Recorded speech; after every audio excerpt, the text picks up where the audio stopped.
الله وبركاته.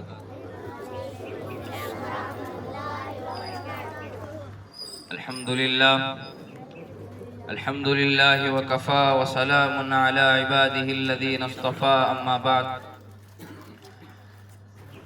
ಮಾನ್ಯ ಅಧ್ಯಕ್ಷರೇ, ಆತ್ಮೀಯ ಬಂಧುಗಳೇ, ನಮ್ಮ ಗುರು ಹಿರಿಯರೇ ಮತ್ತು ನನ್ನ ಪ್ರೀತಿಯ ಗೆಳೆಯರೇ, ಈ ನಮ್ಮ ಕಾರ್ಯಕ್ರಮಕ್ಕೆ ಆಗಮಿಸುವ ಸದಸ್ಯರೇ, ತಮ್ಮೆಲ್ಲರಿಗೂ ಸುಸ್ವಾಗತವನ್ನು ಬಯಸುತ್ತೇನೆ ಮತ್ತು ತಮ್ಮೆಲ್ಲರಿಗೂ ಹೃದಯಪೂರ್ವಕವಾದ ಅಭಿನಂದನೆಗಳನ್ನು ಸಲ್ಲಿಸುತ್ತೇನೆ.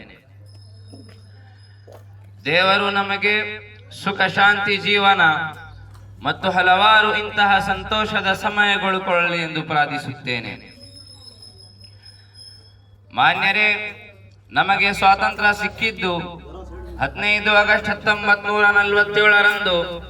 ಅಂದರೆ ಬ್ರಿಟಿಷರ 200 ವರ್ಷಗಳ ಕಾಲ ಆಳ್ವಿಕೆಯಾದ ಮೇಲೆ ನಾವು ಪ್ರತಿ ವರ್ಷ ಸ್ವಾತಂತ್ರ್ಯೋತ್ಸವ ಪ್ರಯುಕ್ತ ಎಲ್ಲ ಮದರಸಗಳಲ್ಲಿ, ಎಲ್ಲ ಶಾಲಾ ಕಾಲೇಜು ಮತ್ತು ಕಚೇರಿಗಳಲ್ಲಿ ರಾಷ್ಟ್ರೀಯ ಹಬ್ಬದ ಕಾರ್ಯಕ್ರಮಗಳನ್ನು ಆಯೋಜಿಸುತ್ತೇವೆ.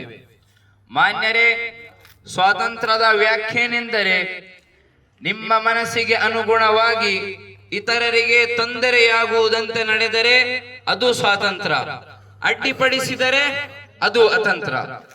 ನಮ್ಮ ನೆಚ್ಚಿನ ಎಲ್ಲ ಗೌರವ ಶಿಕ್ಷಕರೇ ಮತ್ತು ಗೆಳೆಯರೇ, ಈ ದಿನ ನಾವೆಲ್ಲರೂ ಸ್ವಾತಂತ್ರ್ಯ ದಿನಾಚರಣೆ ಆಚರಿಸಲು ಸೇರಿದ್ದೇವೆ. ಈ ದಿನವು ಪ್ರತಿಯೊಬ್ಬ ಪ್ರಜೆಗೆ ಮಹತ್ವ ದಿನವಾಗಿದೆ. ನಾವು ಈ ಬಹಳ ಸಂತೋಷವಾಗಿ ನಮ್ಮ ಹಿರಿಯರಾದ ಸ್ವಾತಂತ್ರ್ಯಕ್ಕಾಗಿ ಹೋರಾಡಿರುವ ವೀರರಿಗೆ ಮತ್ತು ಯೋಧರಿಗೆ ನಮಸ್ಕರಿಸಬೇಕಾಗಿದೆ.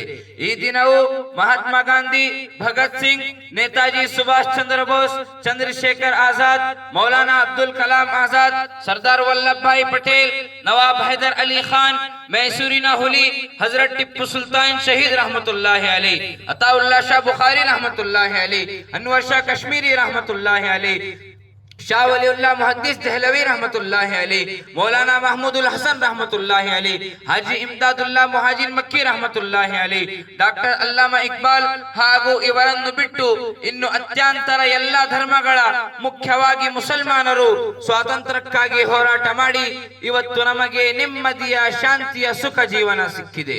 ಇವರೆಲ್ಲರ ತ್ಯಾಗ ಮತ್ತು ಬಲಿದಾನಗಳಿಂದ ನಾವು ಇಂದು ಸ್ವಾತಂತ್ರ್ಯವಾಗಿ ಜಾತಿ ಭೇದಗಳ, ಮತ ಭೇದಗಳ, ಅಕ್ಷರಸ್ಥ ಅನಕ್ಷರಸ್ಥಗಳ ಭೇದವಿಲ್ಲದೆ ನಾವು ಈ ಸ್ವಾತಂತ್ರ್ಯೋತ್ಸವವನ್ನು ರಾಷ್ಟ್ರೀಯ ಹಬ್ಬವಾಗಿ ಆಚರಿಸುತ್ತಿದ್ದೇವೆ. ಇದರಂದರೂ ನಾವೆಲ್ಲರೂ ಸಹ ಇಂದಿನಿಂದ ಒಟ್ಟಾಗಿ ಬಾಳಬೇಕು. ನಮ್ಮ ನಡುವೆ ಏನು ಭೇದ ಭಾವ ಇಲ್ಲದೆ ಎಲ್ಲ ಹಿಂದೂ, ಮುಸ್ಲಿಂ, ಕ್ರಿಸ್ತ, ಪಾರ್ಸಿ ಪ್ರತಿಯೊಬ್ಬರು, ಉಳ್ಳವರು ಉಳ್ಳದಿದ್ದವರು, ಬಡವ ಶ್ರೀಮಂತ ಎಲ್ಲರೂ ಒಟ್ಟಾಗಿ ಬಾಳಬೇಕು. ಈ ಭಾರತ ದೇಶ ಉತ್ತಮ ಮತ್ತು ಅಭಿವೃದ್ಧಿ ಹೊಂದಿರುವ ದೇಶ.